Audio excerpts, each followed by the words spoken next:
now 6:30, and I'm calling to order the Pickens County Council meeting of Tuesday, September 2nd, 2025.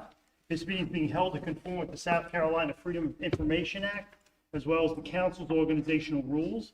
The public has been notified the date, time, and place of the meeting. Public notice in the agenda was placed on the county website and the bulletin board at the county administration building at least 24 hours prior to the start of the meeting. Before I start tonight, Council Bowers is actually here. He's going to be on the screen here. So if you hear somebody talking and our lips aren't moving, it's probably him speaking. Don't get thrown by that. Okay, first up tonight is the invocation, which I will lead us in the invocation. Heavenly Father, we know the greatest wisdom always comes to those who choose to follow, serve, and honor you. Be with each counselor tonight. May we honor you through our discussion, debate, and our votes. May the results of our discussions truly benefit the citizens of Pickens County.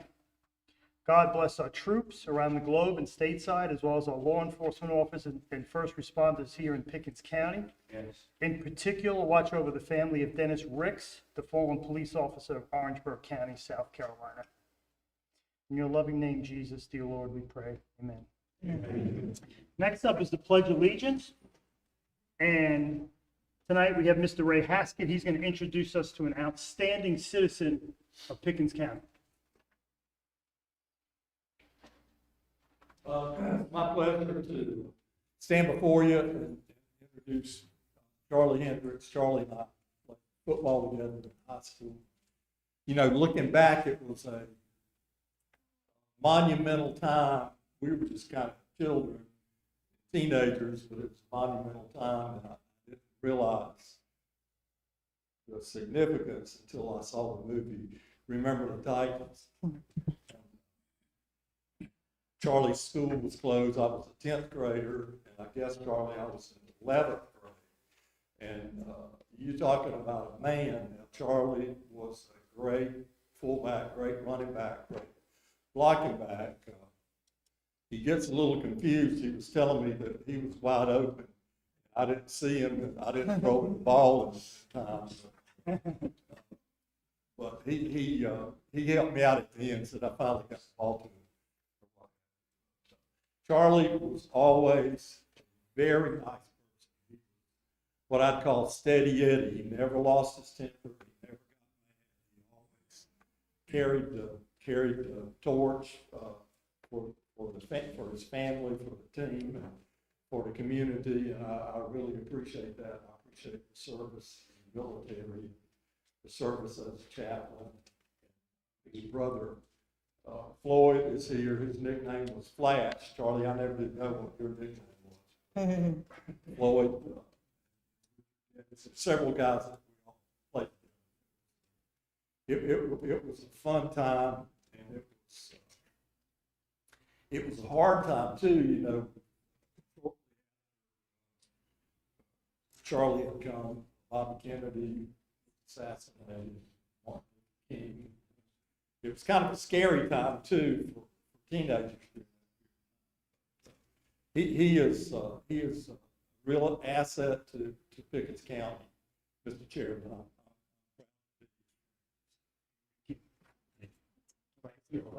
Amen. Stand up. Hands salute. Pledge allegiance to the flag of the United States of America and to the republic which stands, one nation, under God, indivisible, with liberty and justice for all. One more thing before you go. We got a little gift from us. Peggy Isaac's actually going to give it to you. It's Peggy, Miss Bill Isaacs. Here you go.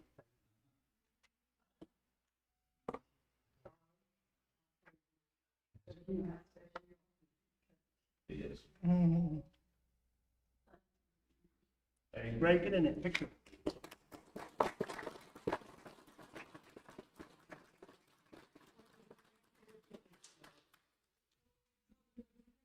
This is Tyler's River. Name of me. This is Timothy Oscar Brown. Daughter Christie. Daughter Christie. Brother Ford. Darling.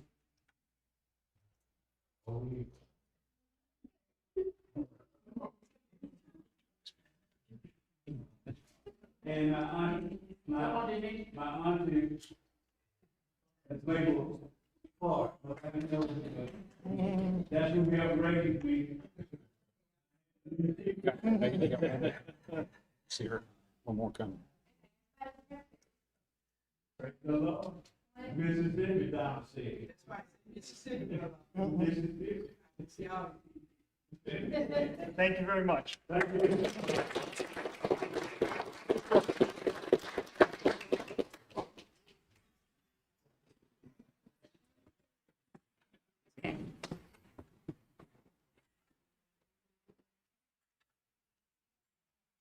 The next item up is going to be item number 2, which is the public forum. Tonight, it's my pleasure to introduce our first speaker, Jessica Varney, who is a member of the South Carolina Guard and also an employee of Pickens County. She sits in the Executive Governmental Affairs Office of the State Guard, and she's going to tell us a little bit about National Preparedness Month. Good evening, Mr. Chairman and members of council. September is recognized nationwide as National Preparedness Month. It's time when communities across the country focus on being ready for emergencies, whether natural disasters, public safety threats, or unexpected events that test our resilience. Here in Pickens County, we know firsthand how important preparedness is. From hurricanes to wildfires, our community has faced challenges that remind us we must always be ready, not only as individuals and families, but also as a county.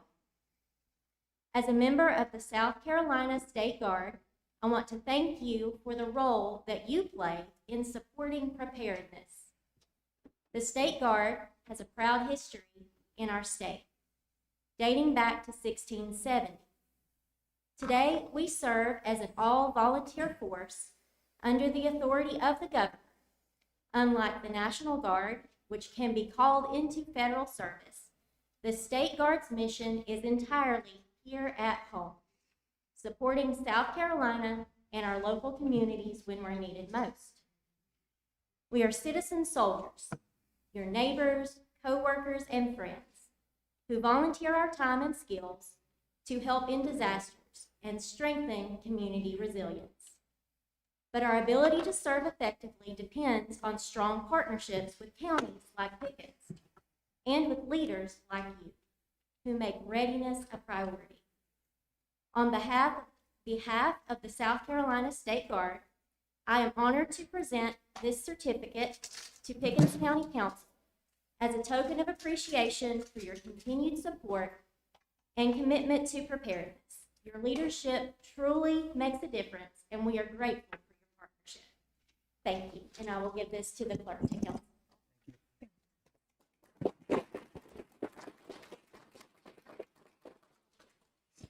Mr. Chairman and members of council, we have 4 other speakers this evening. I call Tasha Kummer.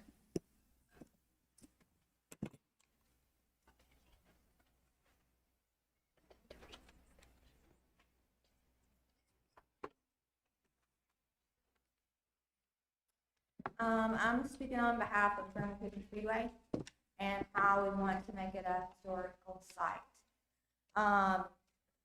There was an amendment put in place in November of 2023 with the Planning Commission that the racetrack was not supposed to be impacted by the building that is building behind there. And it was called for a vote to amend the motion, and the motion passed unanimously. It was the entrance was only supposed to be temporary, and now you can't get into the racetrack. They've also tore down the backstretch concession stand, and I think took care of that. They got a fine for that. But we also did a protest the other week, which the contractors from that building company proceeded to give us the finger and say unkind things. They are spreading around rumors that the track is getting torn down in January. The contractors for them are, so this is a very serious matter.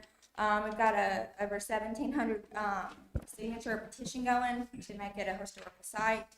This track has been around since 1940. It helped build NASCAR, so it's huge for the state. And it definitely should be an historical monument. Names on the side of that track have been there since 1958. So it's the fundamental track for a lot of the NASCAR drivers, Kyle Petty, Dave Pearson. I have pictures of the history. Also, I tried to get communication from the FOIA cost. They sent back that it was going to be like $800, $900, when I feel like this should not be a huge price for the public. With the budget cuts, now the taxpayers are having to like bear the minimum, paying more money for public information, when it should really be inaccessible to us all, because it is indeed public information. To try and get access between the communication between the builders and whatever charter permits they were trying to pull. I do not trust this building company. They've lied time and time again about what they seek to do out there. And so I really wanted to see what and all is going on with that as far as the owner of the racetrack. In hopes that this historical site, the expense of the racetrack will come down, and there eventually will be a buyer to buy this racetrack and get it back in the building, just like they did North Wilkesboro. They're about to do Nashville Speedway. They redid a lot of Bowman Gray, so it's huge in NASCAR history, and for the state of South Carolina to represent itself as the fundamental of NASCAR. Thank you. Thank you very much. Bobby Brayerton. Mr. Chairman, thank you. Speedway. And what are we talking about? I believe the county has an interest in keeping the Speedway. I do not know the taxable or assessable value of the complete property that is designated as a Speedway. However, what I would like the council to know is that 2 weeks ago, there were 5,000 people at Anderson Motor Speedway. I had an opportunity to talk with Dale Earnhardt Jr., and everyone knows that name. And I asked Dale Jr., I said, Dale, would you do a scan on Greenville Pickens Speedway like he has done in the past for North Wilkesboro? And Dale Jr., everyone knows he has all the connections to the racing community as well as NASCAR. He said, no, man, I'm not touching that. They're tearing it down. That's what he told me. Now, that's Dale Jr., and why would I doubt it? Until I gave that information to Ms. Coomer. And Ms. Coomer set me straight because I was hearing second and third hand information. Now, unless that Dale Jr. was given wrong information, or there are rumors going around that the Speedway is set to be destroyed, there's a lot of wrong information that has floated out there. And I'm telling the council that the council needs to know that at the highest levels of NASCAR, there may be wrong information that is being put out there. I would like to say, as a fan, I have had many opportunities to enjoy races at Greenville Pickens Speedway. In fact, just before they close the track, I had an opportunity to go out there with my dad and my son on Father's Day. The Speedway would allow fathers to come and not charge them. And so on my phone, I have a picture of me and my dad and my son at Greenville Pickens Speedway. It will be 2 years that my father passed in October. And I would love to relive memories with my own son. As a fan, I can pay $20, $25. I paid $80 at Arlington this past weekend. I'm a committed fan, but what I cannot afford is I can't afford to pay thousands yearly for Clemson tickets and for the opportunity to have those tickets. I'm happy for those that are able to, but I am not in that position. So what I am able to do is to support the Speedway and the local racing scene as I'm able to.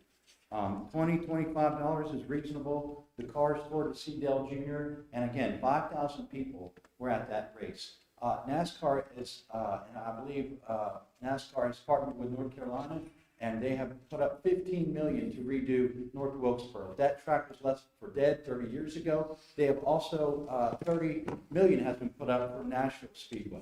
So I think there's a boom right now for short tracks and racing. So thank you again, council, and I'd like for you to seriously consider what I've shared with you this evening. Thank you very much.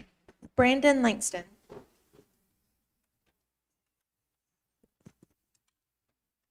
Good evening, everyone. I am here for Greenville Pickens Speedway. The Speedway has been a heritage and a historical thing since 1940, Pickens County and the state of South Carolina. Like Anderson Motor Speedway brought in 5,000 people or more, and it could make money for the county, the state, the Speedway, and the public. If we could get Greenville Pickens Speedway saved, bought, a historic landmark, the Speedway could really bring joy, money, and fans, traveling series of NASCAR to Pickens County, and it would, help the community make more money because you're filling up hotels, restaurants, all the other stuff that would make money for Pickens County. But it's history. If we lose this track, you might as well say, go ahead and erase history on everything else, because you're basically erasing history if you destroy it. So, like I said, if you make an historic landmark, save it, you could bring back NASCAR racing, you could bring the fairgrounds there in the infield, have a fair back, Christmas lights, you can make money that way. But other than that, we need to keep our Speedway. It's just history and heritage to the county and to the state. Thank you. Thank you. Josh Medlin. Good evening. I probably stutter and everything else. I'm here for this because I'm not good at this. But I'm here on about Greenville Pickens Speedway. The condition that the Speedway got into over the past few years was due to greed, egoists, and being self-absorbed. I was a proud supporter of that Speedway for years and years and years, and I'm still a proud supporter. Even though it's close, even though I didn't go to a lot of races the last few years. But it's kind of like going to Applebee's. Management is terrible, and your food is terrible at Applebee's. You're not going to go there every week until you hear somebody start talking good about it. That's what it's going to take for Greenville Pickens to make a revival and to succeed. I've got, like others have said, I've got pictures of me, my daughter, my grandkids.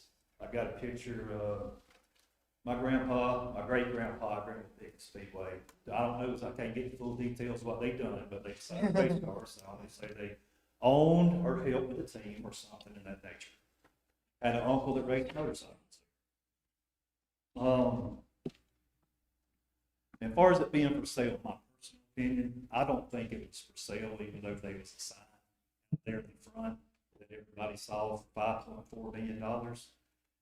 Takes the right person to come up with $5.4 million. I've tried playing the lottery so many times to hit it. My first $10 million was going to go 5.4 for the track, no arguing about the price, and another 5 to go into rebuilding the track. I could never hit the lottery. But with the builders, I think, as Tasha said, they have closed off the entrance to this track. They have closed off the grandstand entrance to the track. You have to have a 20-foot ladder to get down to the grandstands. They have permanently closed it off, and it'll cost somebody a lot of money. As far as buyers go, I have talked to somebody in Texas that has made an offer on the track, but it got turned down. He was supposed to meet with the Whitakers and discuss another thing going on, and there was going to be 2 buyers that was going to come in together and offer money on the track, but he got shot down. So the offers have been there, but they just haven't been on the sale. So with that being said, another thing, the name of the park is what? Speedway Business and Technology Park. You got to have a speedway for it to be named that. Just another observation there. And I think if we could make it a historic site where it can't be touched, I'm sure there'll be somebody there would have to either keep the grounds neat looking for it with it being a historic site. And maybe with that can push another buyer in, or the previous people that made an offer on it will come back and look and say, look, I'll take care of this, I'll revive it. And it'll always be something to the community because it'll be something. Thank you. Mr. Chairman and members of council, this concludes the public forum. Okay, Mr. Roper, you want to add anything to that as far as FOIA? and- No, sir, I know there's been some controversy about the FOIA. Technically, that FOIA response is not even due until a week from today.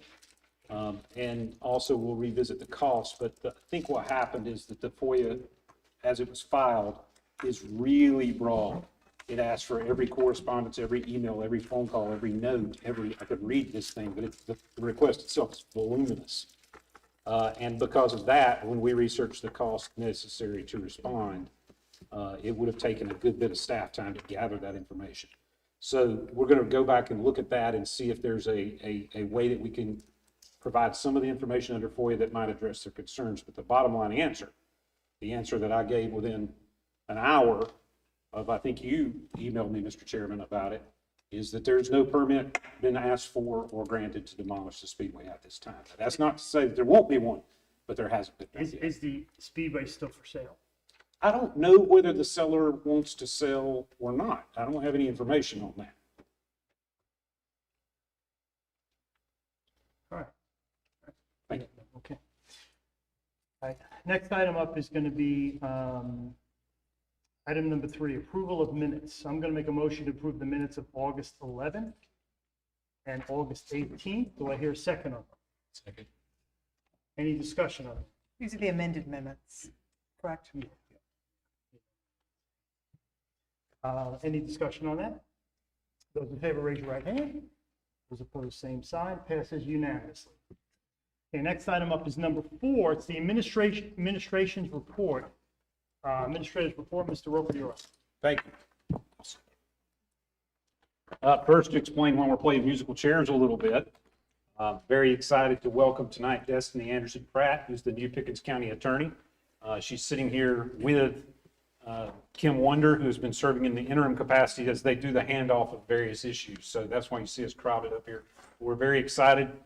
Do have to question Destiny's judgment somewhat because she decided her first day of work was going to be a county council meeting after Labor Day. So there is that. But we're looking forward to county staff working with her, having a staff attorney here, having county council having access to an attorney that's on staff and ready at hand. I think it's going to be a good thing for all of us. So we want to welcome Destiny. Those of you in the crowd or those of you in the council that haven't had an opportunity, please come up and introduce yourself to Destiny. We're trying to make today as much of a whirlwind as possible so that she won't remember it. But please, we welcome her tonight. Another thing you may have noticed, we put some information on social media about one of the motivators for our Sustainable Roots Initiative. I know many of you in council have gotten calls because people are unhappy with some of the changes. We continue to adapt and to learn from the public feedback. So we welcome that feedback and please ask that it continue. The most recent one that's opened has been Midway, and we still have improvements that need to happen in the next week or so there that we think we've learned, because each of these stations is different and unique. They're like a race car track. Greenville Pickens turns 1 and 2, I think, were like either Richmond or Martinsville. That's why people practice here so much. Same kind of thing with Sustainable Roots. Each one of our recycling centers is different and unique, and we are having to adapt as the public uses them and try to maximize it while still making them safe.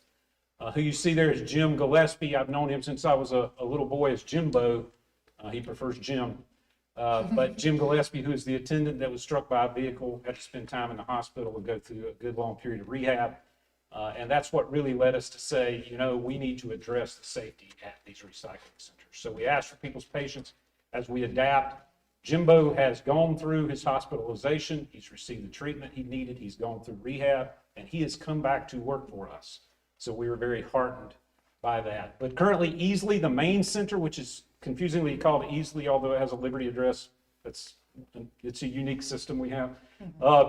It will be opening next Monday, and we're excited about that. We think this one is going to be a very positive win because it's got plenty of room. So we're excited about that. The one we still have to talk about, and we'll come back to you on Willow Springs. We're not going to close Willow Springs September 8th through 20 because it is uniquely bad, and there's no lipstick to put on that one. We're going to have to come up with a different plan. So anyway, we're glad Jimbo's back. We appreciate the public's patience, but we need their feedback. Where do they see it not working? In all of the centers, because we will continue to adapt to make them as safe, but also as efficient as we possibly can. A couple of information bits you received today that I know are important for your goals. One was a road list. Mr. Chairman, we've given you a road list. It's our proposed paving for the next couple of seasons that looks at it in two different ways. And we'll look forward to an opportunity at a future time to sit down and talk to y'all about two different philosophies that we need your feedback on. So we'd ask you to study that list. And then the other, as we set a goal for this last part of the year, to readdress our agreements with nonprofits, with outside partners, and with some municipalities. You should have each received in your email, and I believe you may have it printed now, a packet of information that's our starting point for these conversations. So we as a county staff are looking forward to that. You may have questions about some of the information you received. That's part of what our initial step in this is going to be, is to make sure everyone has the same information and know these deals, the good and the bad and the ugly parts of these deals that have been made through the years and how we can make progress with them. Mr. Chairman, that's all I have to present to you tonight. I'll be glad to answer any questions. Does anybody have any questions for the administrator tonight? You said you want feedback on the recycling centers. What's the easiest way for people to give you feedback? You can email it to me, which is kenr@pickenscountysc.gov. You could also call our main line, or you could call the landfill and get that back. Or if you see a environmental enforcement officer at the centers, that's why they're there right now, is to receive public input in as well as the rest of the information they're given. The other thing you can do, and this one I would ask for people to be very intentional about, talk to the attendants, because the attendants have a point of view about these centers. Overall, they're very much in favor of these safety enhancements. But if they give that feedback to the attendants, either in a short note or just telling them to pass that back the chain, that's probably the most efficient way. Okay, thank you. Any other questions? Who's involved in, I don't know if we've ever talked about that in the redesign, besides you, obviously. Yeah, not me exclusively, although I should probably take that hit, right? No, it's something that we've looked at from the attendance point of view, talking with them. We've also talked with the truck drivers, because it's very important that we make changes that not make the truck drivers part of this process not work. Solid waste staff, Steve Raines, the solid waste director, who is an engineer, as well as Rodney Robinson, the public works director, who is also an engineer. So we've had two different engineers, as well as a lot of other folks in county staff being involved in this. Do you have a tentative Willow Springs date you're shooting for, or? We're going to go ahead and fix the hut there for the attendants, because we don't want to leave them out of those changes. You won't see this as a regular citizen, but we've given them a new refrigerator, we've cleaned out, made sure the AC is working, gave them a microwave, make sure our posters and everything are compliant, fresh coat of paint, new doors, things like that, fixed cracks. So we're upgrading the experience in the safe working environment for them. That's going to happen in Willow Springs in the next few days anyway. We're going to go ahead and do that. But I would say we're still whiteboarding what we want to do at Willow Springs. So I would anticipate that we're talking about doing this during the cold part of the year. So we'll announce it well in advance. Because that's gonna take months. What Don't you think? I would imagine it's a capital project. But see, that's it. As we got deeper into it and we learned lessons at North Old Pendleton and we learned lessons at Chastain Road, as we saw those things, we realized that the idea, the concept we had would not adapt there. It just will not adapt. It's too tight. So now what we're looking at is, can we extend? We've got to have some property there. So can we extend one side of it and create something more akin to what is at Forest Bridge Road, the old Best Pack, Dr. Holloway, up there in your district? Can we do something akin to that? Because that center works pretty well. And so that's what we're looking at. But it'll be something we'll have to bring back to y'all. There'll be a specific funding request connected with that. What year was that built? I don't know the answer to that question, and I've asked the same question. I've had attendants tell me it's one of the newest ones. I've had attendants tell me that this was the first one we ever built. So in terms of just county records, I can't really tell from looking at old minutes or anything when it was built. I don't know. I guess my point is, when it was built, there weren't near as many people living in that area. Particularly in that part of the county. You're right, Mr. Wallace. So it's way past. It's the only pull in and back out center we have. So that tells you something. Could you give us an update on the Country Creek culvert, which is on that road, on the same road as the Table Rock Recycle Center? What's It the latest is, on that? Mr. Chairman, thank you for that. I know that there's citizens up there that have been contacting you about that repeatedly. And the thing about Country Creek Road that keeps getting it pushed to the end of the line is that there's ways out in both directions. So it's a relatively seldom used road with entrances in both directions. And so when something happens like Rackley has a problem, we have to reprioritize. What I've asked the Public Works Department to do is to go back and look and say, can we escalate and can we move Country Creek up by using a contractor and not trying to do that in-house? So they've been talking to some contractors. We're hoping we can come back to you with a date a lot quicker than what it's looking like right now. Okay, next question is, what are the plans for the Holder Ford Bridge that's off Highway 8, that's east of Pickens?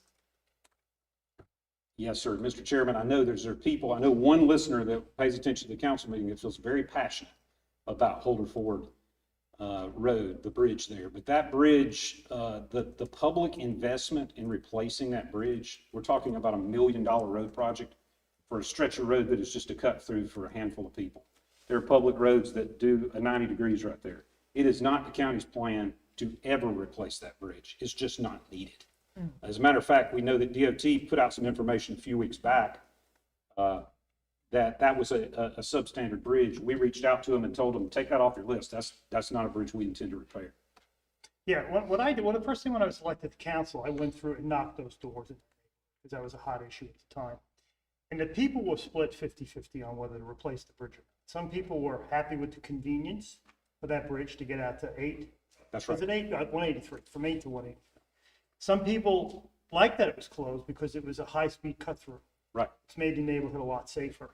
The people that lived on that block, there was a plan floated that they would give that block to them. They were all opposed to it. They don't want the block. I mean, the street. They don't want it. And then a lot of people have expressed that that bridge has really been used as a place for nefarious purposes. And they've complained to the police about it a lot. It's difficult because it's kind of secluded. So that was the feedback I got on all three of those. So it's pretty much 50-50. Councilman Bowers said he had a question. Oh, okay. Council Bowers, what do you got?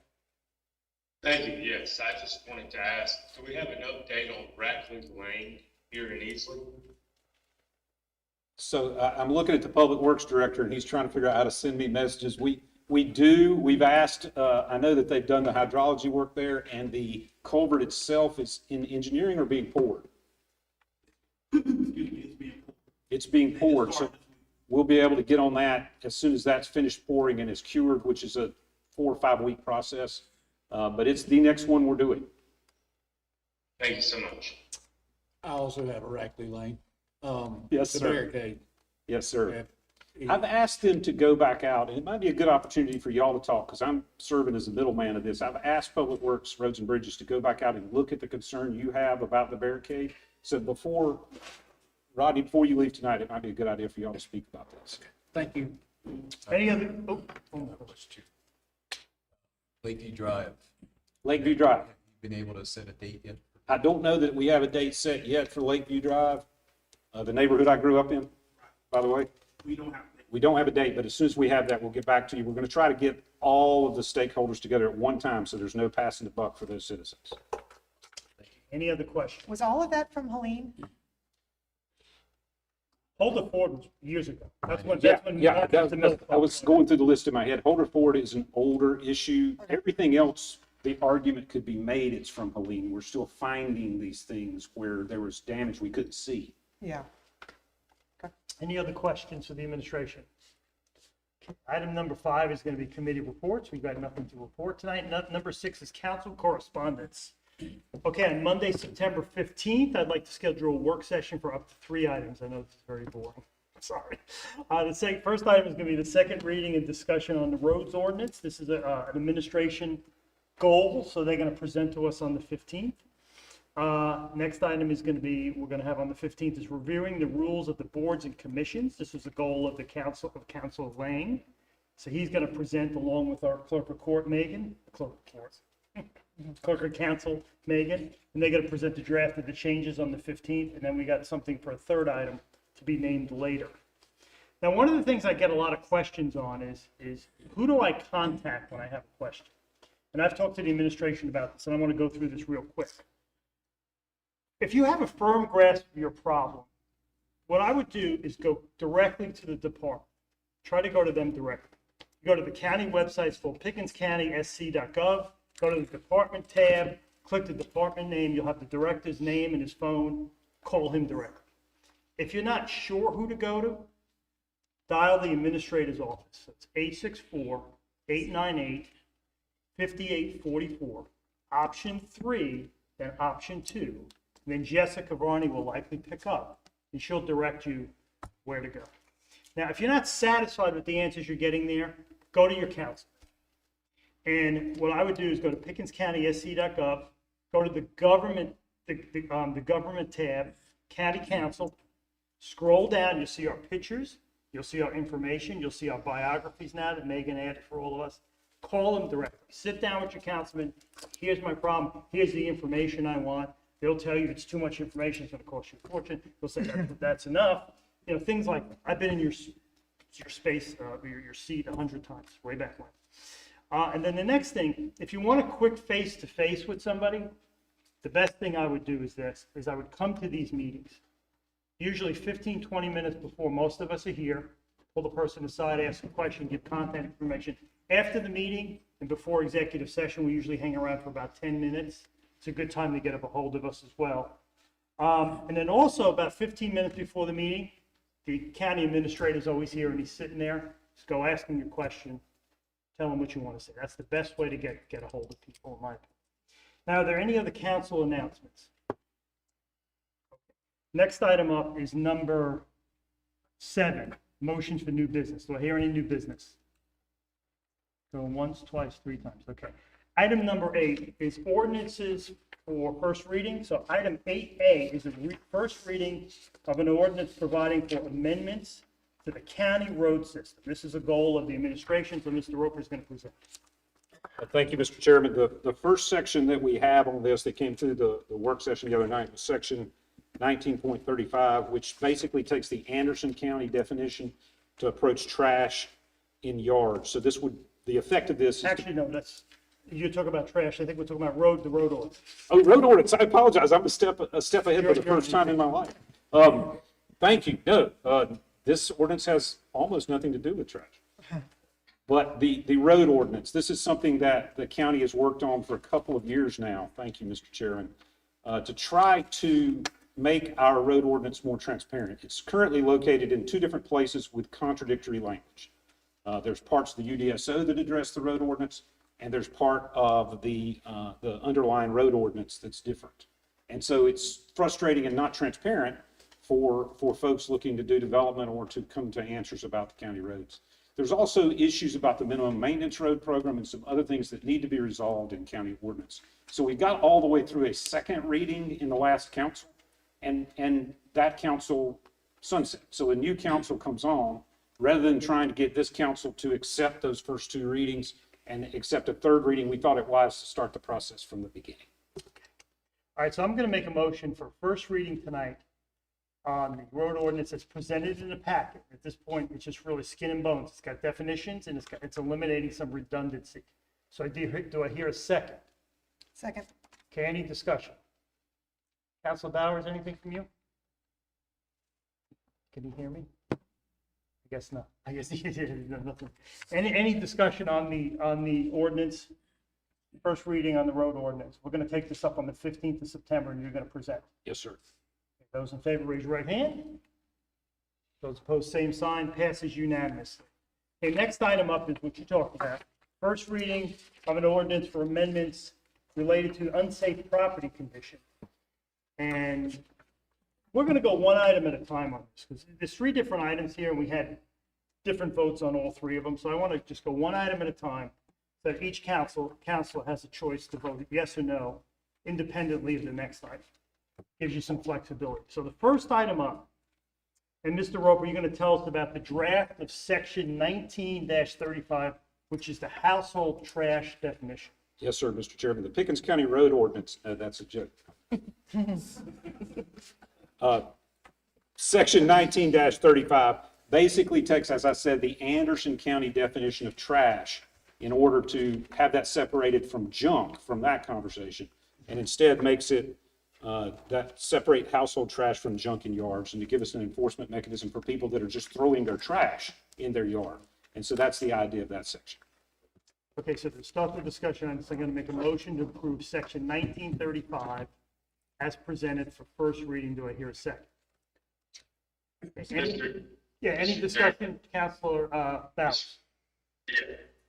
Mr. Chairman, just for point of order, the way it's listed on the agenda is first reading of an ordinance, and I would seek legal consultation. Is it legal to split the vote, or is it one ordinance that we're voting on tonight?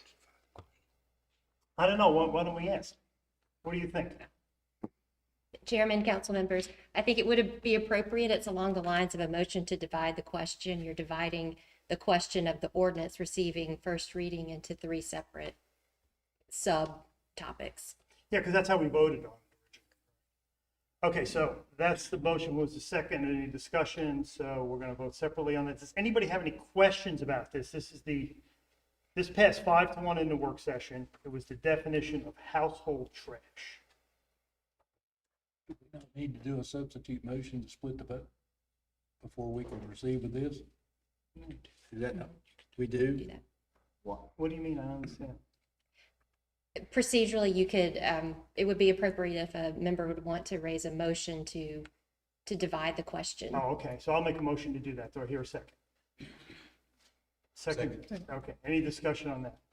So we're going to divide this into 3 different questions. Okay, those in favor, raise your right hand. Those opposed, same sign. Okay, so I'm going to make a motion now for section 19-35 as presented for first reading by the administration. Do I hear a second to that?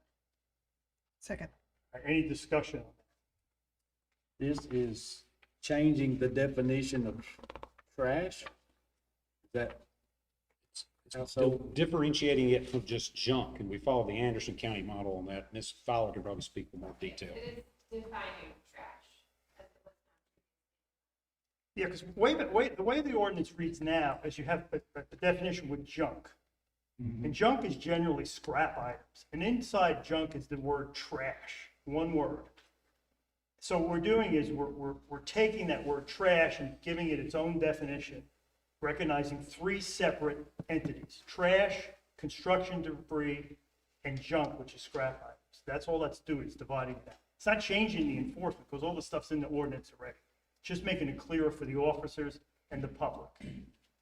So it's a semantics. It's not an enforcement. Yeah, it's just making it clean. It's making it cleaner. Which is what we did in 2 meetings ago. or Yeah, The last we work did, session. and it was a pass on a 5-1 vote. Any other discussion about that? Okay, those in favor, raise your right hand. Those opposed, same sign. Okay, passes 5-1 with Councilor Bowers. 2-4. Oh, 14 you voted no? Okay, 4-2, passed 4-2. Okay, next item up, I'm going to make a motion. Let's see, actually, no, it's on Mr. Roper. So it's going to be section 19-36, junk and abandoned vehicles. You have a draft for that. What do you have? Yes, sir, Mr. Chairman. If you look at section 19-36, basically it separates junk in yards as a separate issue than just junk vehicles. Previously, they were kind of conflated, so this would create us an ability to address junk in a yard that's not a vehicle. There was actually 2 things that we voted on. One was to take the word trash out of the junk definition and then separate 1076, which had junk in vehicles, in 1 paragraph. So that's going to be an A and B. And that actually passed in a 5-1 vote. So again, to make it clearer for the officers, make it clearer for the public. So I'm going to make a motion to approve that. Do I hear a second? Second. Okay, any discussion on that? Is that clear what we're doing? Mr. Chairman, Yes, just for sir. clarity, this is the abandoned vehicles that we were discussing. Yeah, it's 2 For things. clarity. Yeah, it's 2 things. What it does is it takes the word trash out of the definition of junk. And we talked about that at the last meeting. Because trash has now got its own definition. You don't no longer need it embedded in junk. And then the abandoned vehicles and the junk section was broken into a section A and B. That's correct? Okay. Any other questions on that? So, Mr. Chairman, I'd like to make a substantive motion to table any discussion around abandoned vehicles until a further council meeting due to the concerns that I've heard from the community. I will second that. All right, second, any discussion? Okay, this ordinance doesn't change the enforcement of abandoned vehicles at all. Doesn't change it at all. All it's doing is saying, instead of having junk and abandoned vehicles in the same paragraph, it's just moving them out into two different paragraphs. The rules are still the same. You can have up to 5 junk vehicles in your yard before you need a license. You have exemptions, a variety of exemptions, and you can put a car cover on it, and that's fine. None of that's changing, is my understanding in this. That's right. I tried to change it, but I didn't get anywhere. So all that we're doing is just asking for semantics, the semantic change, so it's easy to read. So I'm going to, oppose discussing it any further, because we have another 2 readings where we could discuss it again. That's my motion on that one. I mean, that's my input on that. Any discussion on that? I definitely need to work on some clarification of language, because I think there's probably some unintended consequences that could take place, especially in my district, probably. And mine too. Chris. And so, but I had several things that I need to work through before we move forward with it, language-wise. Okay. So the motion on the table is to actually table this for further discussion. Any other comments on that? Okay, those that want to table this, 19-36 for further discussion, raise your right hand. Okay, that's 5, opposed 1. So that is going to be tabled in a 5-to-1 vote. Okay, next item up is Mr. Roper, tell us about section 19-37, which is abandoned pools. Tell us about your grant. Yes, sir, Mr. Chairman. The next section is exclusively about pools and pools that have been abandoned. So this is not your active pool that people are using, daily, keeping it up, keeping the chemicals up. These are the pools that have become bodies of water or safety concerns. And so the idea here is that, I think the language that came out of the committee, and I understand from Dr. Holloway, it may need some refinement. But the idea here is if you have an abandoned pool, it needs to be drained and or covered. And we'll need to clearly define that as we go forward based on whether it's an in-ground or above ground. Dr. Holloway pointed out some differences there. So we don't have a mechanism to enforce that currently. And we believe it as a staff level that that's a pretty big safety concern that we need to address. Okay, so I'm going to make a motion to approve section 19-37 for first reading. On first reading, do I hear a second on that? Second. Any discussion on it? Okay, this is abandoned pools. They have to be covered or drained. That's correct? I think the language as it came in the minutes was and or I may be incorrect. And or, okay. And or. Okay, and or, that's what you're, okay. I have one question next. Okay, you can go first. If we have an abandoned pool on a property off of the road, not sealed from the road, who is responsible for identifying that pool as an issue? Who would go on the property? How would that take place? We're not going to go onto the property looking for pools. We're not, and I appreciate the question. If we got complaints from a neighbor, then we have the ability to go on property, just like we do for any other property condition that's deemed to be unsafe. But that's not something that we're going to go out auditing.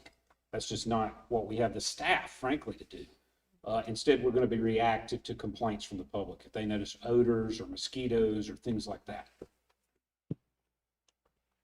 That's all. Mr. Chairman, just for a point of clarity and to Mr. Roper's point, a lot of folks are going to Tractor Supply and buying watering tanks and turning them into pools.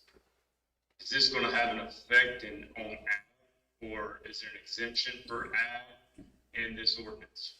There's no intention, if y'all want to make that clear, as we're going through this process, that this does not apply to agricultural use. That would not be our intention at all. That's not the harm we're trying to address. Mr. Chairman, I'd like to make a motion to add an ag exemption into this ordinance. Do I hear a second? Second. Any discussion? Why don't we just add the word swimming, all swimming pools?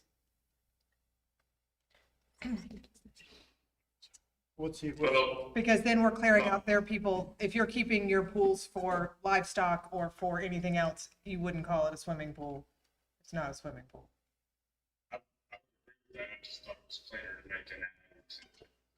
Well, we ran into, in our work session, the issue with you only get an ag exemption if you're officially tax filed as ag. And there's plenty of people who run small, have stuff going on that they're not officially state registered as agriculture. So to me, it's easier, instead of going into what your official tax records are, to just say, is it a swimming pool or not?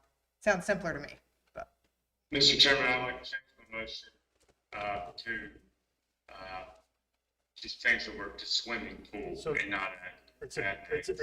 It's abandoned swimming pools. It says all pools shall be maintained. It could say all swimming pools shall be maintained. Okay, I'll second. Any discussion on that? Again, from the other night, I feel like this is paving the way for more property. I mean, you're getting on slippery ground when you start going on people's yards. Any other discussion on any discussion on the amendment to add the word swimming? Those in favor, raise your right hand. Those opposed, same sign. 1, 2. Oh, so it was a 3-3 it failed. Is that correct? Okay, so we're back to the original motion.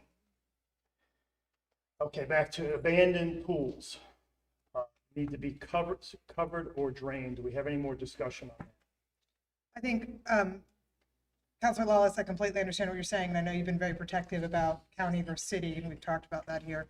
To me, this one stands out because it's truly a life safety issue. I have a friend who had a neighbor with an abandoned pool, and she had a toddler, and that pool was not fenced in any way, and she was regularly scared.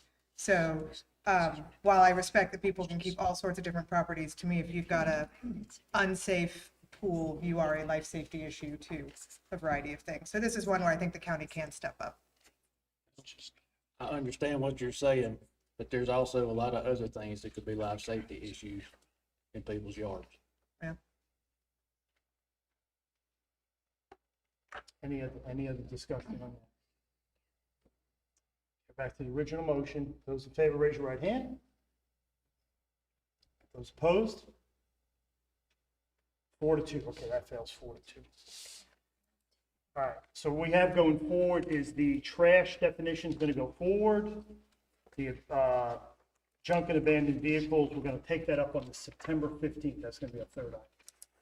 The next item up is the 8C, which is going to be a presentation regarding the establishment for the reassessment rollback millage rate. Mr. Roper. Thank you, Mr. Chairman. As many people will already know, this is a reassessment implementation year. So county staff has been working to reassess properties county-wide. I don't think it's any secret at all that county property values are up. And so when county property values in a reassessment period rise like they have, state law provides that when we set the millage after that reassessment, that we roll that millage back so that county government as a whole doesn't see a huge tax revenue increase as a part of that. So as a safety mechanism to where people's taxes don't go up because the value of their home has gone up that much in a reassessment, overall taxes have to be, the millage has to be rolled back. And that's the calculation you see in front of you, which is done according to South Carolina law 12-37-251, which is a rollback millage is calculated. It's done by the auditor's office in consultation with our finance department. And you see that document in front of you, which basically makes the fact that there was a reassessment not result in a tax increase overall is the idea. So you'll see that the things that have happened in the budget process the library moving off of dedicated millage into the general fund, that's reflected on that document. You'll also see that we're rolling back some millage. You're being taxed at a lower millage rate to compensate for that rate overall increase in county tax assessed value. So, Mr. Chairman, I don't think there's a vote anticipated here. This is a report you all receive, and I don't know that any action by council is required because you've already passed the budget that's already had a public hearing, and we just want to report that to you. When people see their tax bills coming out, they may notice that their millage number has come down, but their taxes may have stayed the same. And so we want people to understand that's because of a statutory process where we have to roll back the millage to make sure that county council, the school board, other folks don't receive some windfall because we've done the statutorily mandated reassessment. Does anybody have any comments on that? Okay, let me explain what's going on. You understand? The county and the school district and the cities, they're not allowed to reap extra revenue due to reassessment. So your tax rate's here, county tax rate, values are here. You multiply the two and you get tax revenue. What happens in a reassessment year is values are raised because they're revaluing your property. But the government's not allowed to take that extra revenue. They can't do that. There's a law against it. So when the reevaluation goes up like this, they're forced by law to roll back their tax rate to this. So it's revenue neutral. Okay? That's forced by law.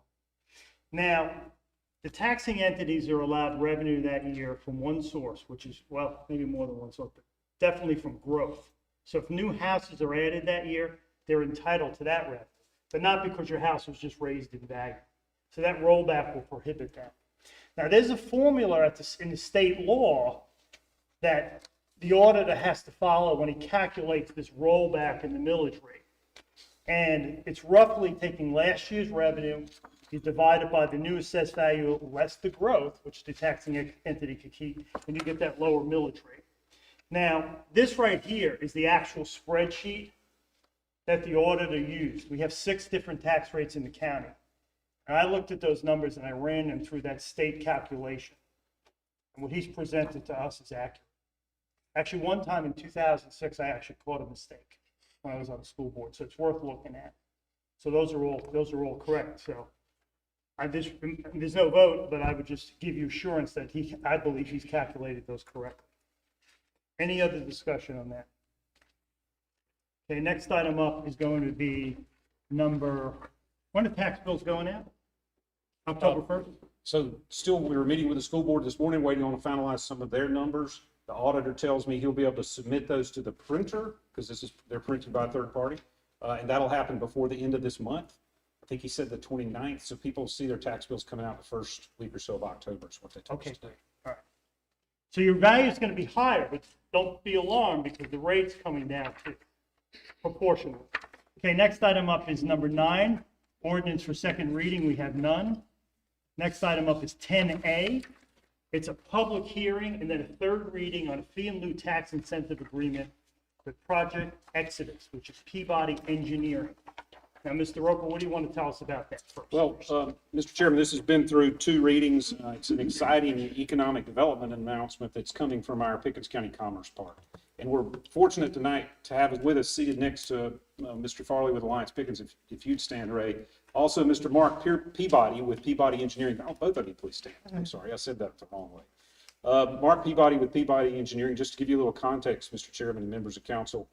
The Peabodys, Mark and Cheryl, came here. It was during the days of COVID. They relocated their business here to Pickens County, the Pickens County Commerce Park from California.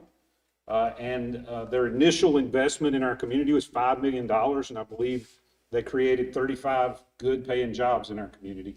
And since that time, their business has done well, their business there in the Commerce Park. So basically what they're doing tonight, if this is successful at third reading from you all, would be they're basically doubling their footprint and adding another $9.2 million of investment and 20 jobs. So we're glad to have Mr. Peabody with us tonight and appreciate y'all's consideration. Thank you very much. Thank you for coming.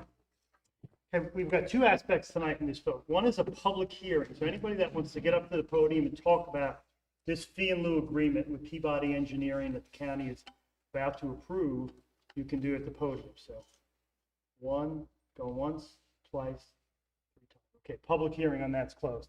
I am going to make a motion for third reading to accept the fee in lieu tax incentive agreement between the county and Peabody Engineering.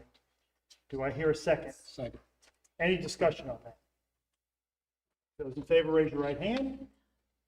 Those opposed, same sign. That passes 6-0. Okay, next item up is, we're getting near the end here, so 11A is going to be a presentation from the Pickens County Animal Shelter. Mr. Chairman, we are proud to have the director of the Pickens County Animal Shelter seen us through some tough times and some growth and some good times, Stacy Kelly. Good evening. Thank you for the opportunity to be here tonight to speak to you about our animal shelter and the important work we are doing for the animals of our community. I'd like to begin by highlighting a few programs that we are excited about. First, let me introduce our Adventure Buddies program. This initiative offers the public a unique chance to take shelter dogs on daytime adventures, overnight journeys, or even weekend expeditions. Participants can take a dog out of the shelter for a few hours, a night, or even a weekend. This program was designed not only to reduce kennel stress, but also provide enrichment for the dogs and increase their visibility in our community. Adventure Buddies are a wonderful excuse to explore Pickens County. Allow me to share a story about our friend Avery. For her birthday, Avery and her mom spent the day with a sweet dog named Benjamin. As you can see, here's a picture of Benjamin enjoying an ice cream at the Silos and Easy. We're happy to say that within 24 hours of Avery's mom posting about their day together with Benjamin, Benjamin found his forever home. Stories like this remind us of the positive impact such experience can have on the lives of our shelter animals. Next, I want to talk to you about our community cat program, commonly known as TNR, Trap, Neuter, and Return. This program is recognized as the most humane and effective method for controlling the cat population. Stray cats are trapped, neutered, given a rabies vaccination, and an ear tip, the universal symbol indicating that the animal has been sterilized. Since we launched this initiative, Pickens County has successfully sterilized 2,350 cats through our collaboration with Clemson Hall Partners and Langston's Veterinary Clinic. This crucial work helps improve the health, well-being of both the cats and our community. This year, we celebrated our 5th annual Hogs for Dogs adoption event at Harley-Davidson Green, and we continue to take adoptable dogs to the local Pet Sense location in Pickens.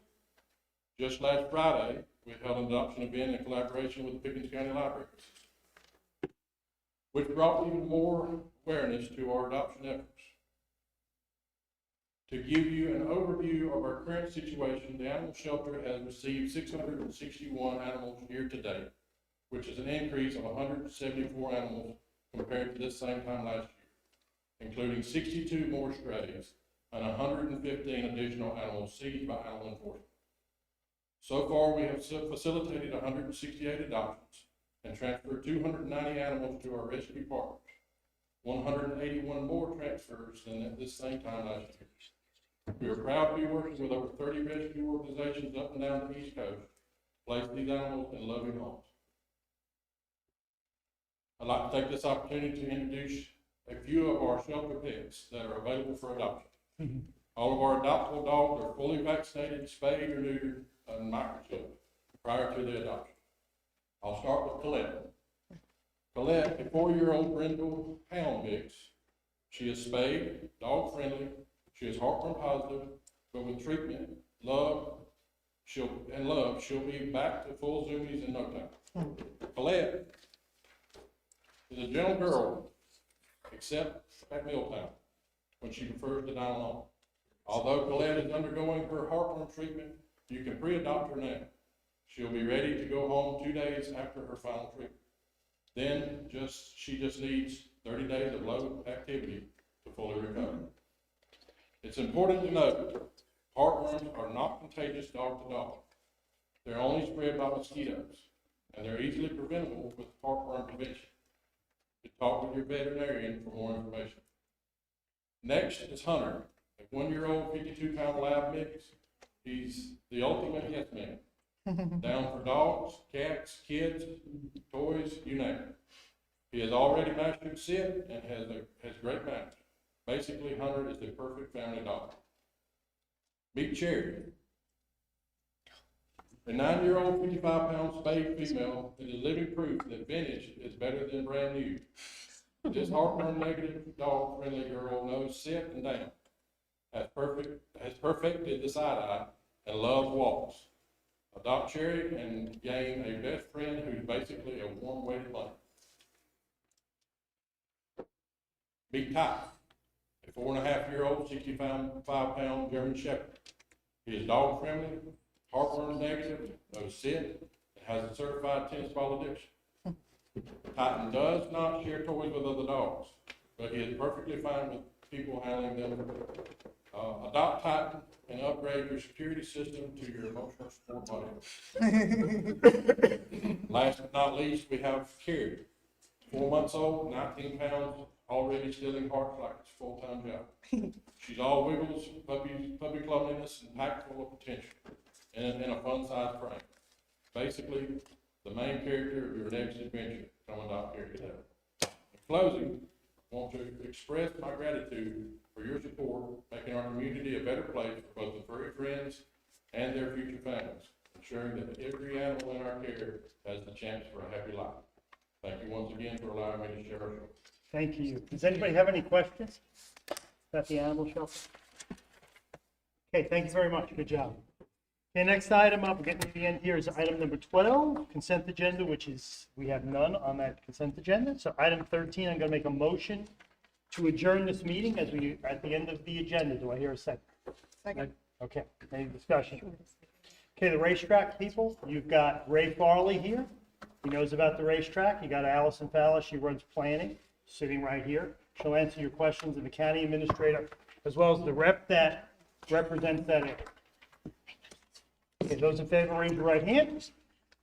Those opposed, same sign. Passes unanimously. The meeting's over. Thank you very much.